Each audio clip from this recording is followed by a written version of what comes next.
Welcome to the Genius Factory. Enjoy the video. In this video, I will explain how to make a barbecue. First, ensure you have a safe and open outdoor space, away from flammable materials for your grilling adventure. Next, gather all your essential tools, including long-handled tongs, a reliable meat thermometer, and a basting brush. Finally, decide on your fuel source.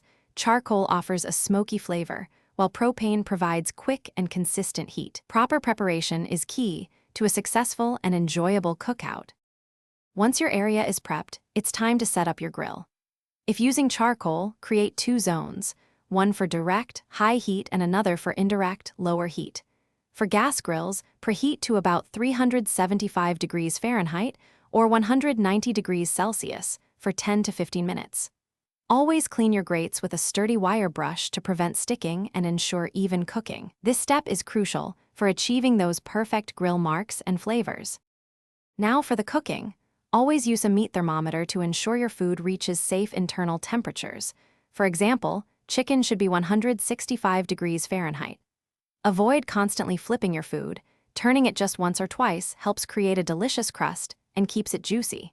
Remember to use separate platters and utensils for raw and cooked meats to prevent any cross-contamination.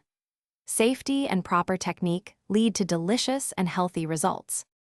As your barbecue nears completion, remember a few final steps. Let your cooked meats rest for 5 to 10 minutes after removing them from the grill. This allows the juices to redistribute, ensuring a more tender and flavorful bite. If you're adding sauces or glazes, do so in the last 5 to 10 minutes to prevent burning. Finally, clean your grill thoroughly after it cools down to keep it in top condition for your next delicious cookout. Thanks for watching. If you found this helpful, don't forget to like and subscribe.